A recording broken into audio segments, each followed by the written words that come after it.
What's going on, everyone, and welcome back to the channel. Today I've got some more NBA news to be talking about with you guys. The Golden State Warriors are yet again in the market to try and get some more role players, with it now currently being reported that the Warriors may be among active teams pursuing star sharpshooter Duncan Robinson in the offseason.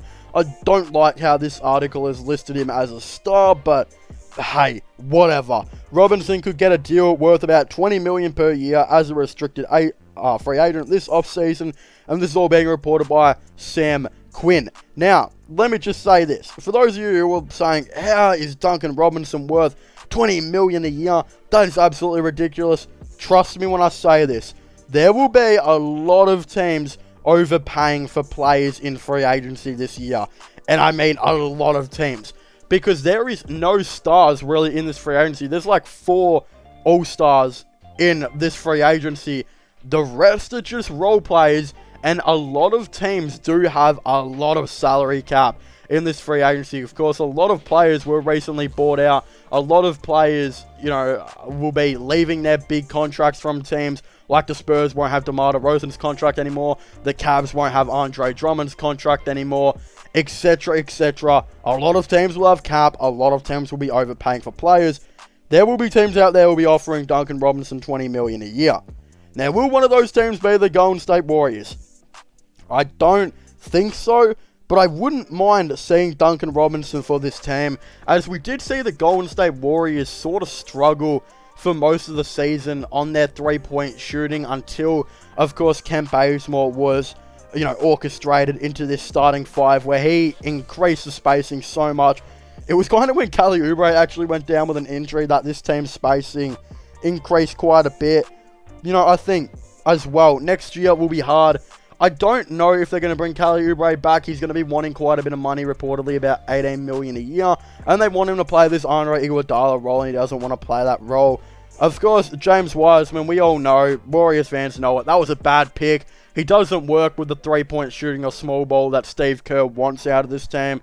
So I don't know why they selected James Wiseman. I do believe if a star, will be requesting a trade, whether that's Karl Anthony Towns, etc., you bet the Golden State Warriors will be looking to trade James Wiseman for him. Because, look, when the Warriors played Kevon Looney or Draymond Green at that starting center position towards the end of the season, they were so much better. Their spacing didn't increase, but their ball movement increased so much. James Wiseman, I do believe, will be so much of a better player next season, but he's just too tall and slow for this Golden State Warriors team for them to really work out. While if we look at Duncan Robinson, yeah, Duncan Robinson does increase this shooting of this Golden State Warriors team quite a bit. And of course, he would come off the bench. Let's just say, they let Kelly Oubre walk for $18 million. They brought in, Duncan Robinson on the $18 million that they lose Kelly Oubre with. Of course, it'd have to be a sign and trade. The Heat could very much be interested in Kelly Oubre. The Heat love their defensive players, and Kelly Oubre does definitely fit that defensive, kind of mindset. So again, if the Warriors use bird rights on Kelly Oubre, and the Duncan Robinson, the Heat use bird rights on him, which I believe that both teams have, what about a sign and trade? I think this would be pretty cool. Heat have enough shooting. They've already got a bunch of nice role players that can shoot the ball. Bringing in Kelly Oubre helps out the defense. Also continues with that, mid-range type of flow that the Heat like to play as well. And then, of course, the Warriors bring in Duncan Robinson, furthermore increases their shooting. They bring in Klay Thompson, who I hope will be healthy for next season. And again, their shooting goes up quite a bit. And you'd really have a starting 5 of still Steph Curry, Klay Thompson at shooting guard, Andrew Wiggins a small forward. Probably, I'd say you'd have Draymond Green at power forward. And I would think Kevon Looney at center. I think they'd start Kevon Looney next season. He actually did alright with the ball movement towards the end of the season. And then off the bench, you would have, Duncan Robinson, Jordan Poole, Kent Bazemore, Damian Lee. Quite a bit of guards. But hey, they're a real small ball team. So I wouldn't be surprised if Duncan Robinson, who's about 201 centimeters, even played small ball power forward next season. That'd be absolutely insane for the Warriors, if he was on the Warriors team, of course. Again, if they had a very good defense, hey, anything's possible. It probably won't happen, but this team does have a lot of guards. If they were to bring in a player like Duncan Robinson, I do think a player like, of course, who knows, Kent Bazemore, would they want to come back? I'm not too sure, but considering Klay Thompson, I think will be rested quite a bit of games next season. Steph Curry as well, probably. They're going to need their guard depth, and even though none of these guys can really play make, people still forget how good of a playmaker Andrew Wiggins can potentially be, and of course, Draymond Green averaged like 8 assists per game this season. They have enough playmakers. When Andrew Wiggins has the ball in his hands, he can be a better player. We saw him have that stretch on Minnesota where he kind of played point forward for a little bit and actually played really, really good, and was averaging like 24 points at one stage. It can happen. They've got enough ball handlers. They've got enough playmakers. The Warriors would be fine bringing in a player like Duncan Robinson. I just think they get too small. Like, there's a limit. Like, look off the bench. The guards I mentioned, Kent Bazemore, Jordan Poole, Damian Lee, and, of course, Duncan Robinson would all be coming off the bench.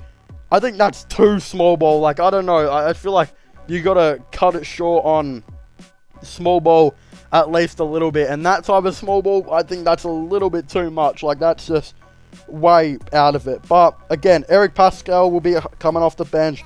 He'll probably play a bit of backup center and backup power forward just like he did this season. Of course, he is only 6'5", but again, they played him in a lot of center minutes again next year.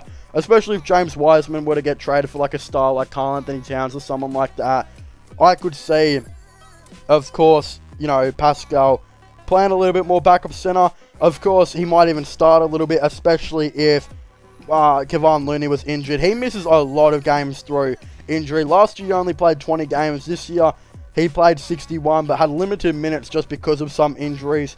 Hey, I don't know. We'll have to see how it all goes.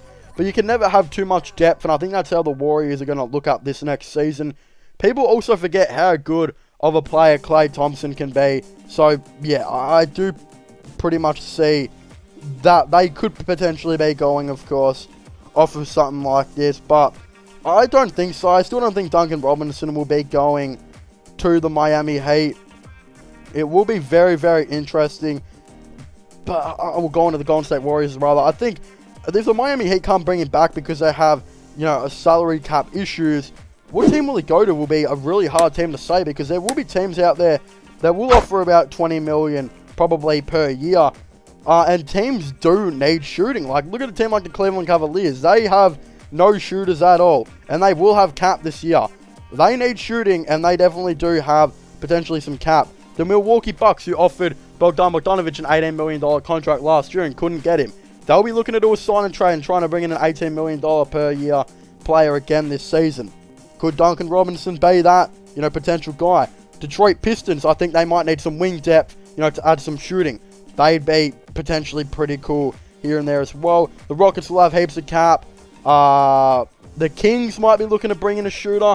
So many of these teams. There's so much possibilities for Duncan Robinson. What team he goes to is really on the unknown, potentially at this point. But it will be cool to kind of see, of course, how this all does unfold. My final take on this is he probably won't be back at the Heat next year. I could see him going to the Bucks. Realistically, they offered a player a $20 million contract last year in Bogdan. He didn't join. Why wouldn't they offer him a contract again? That spacing would be absolutely insane. And I could see them even running some small ball lineups where maybe you do have Drew Holiday at point guard. Of course, Donte DiVincenzo at shooting guard rather. Duncan Robinson a small forward. Chris Middleton a power forward. And Giannis a center. That would be a lethal small ball team. I believe they've run Giannis a center a little bit more this year. The small ball system would be really cool. And if they bring in a different coach next year, which I think the Bucks might, especially if they don't win the championship this year, anything's possible. But of course, I'd very much like to hear all of your thoughts and opinions on this down below. Don't forget to subscribe to the channel for all the latest NBA content and NBA news. Of course, don't forget to subscribe to my gaming channel and my IRL/vlog channels. And don't forget to check out my podcast as well if you haven't already. Links for them will all be in the description down below. And let me know where you guys think Duncan Robinson will be going. Of course, I'd very much like to know. But as I was saying, make sure to leave a like, subscribe, and comment. And I'll see you guys next time. Goodbye.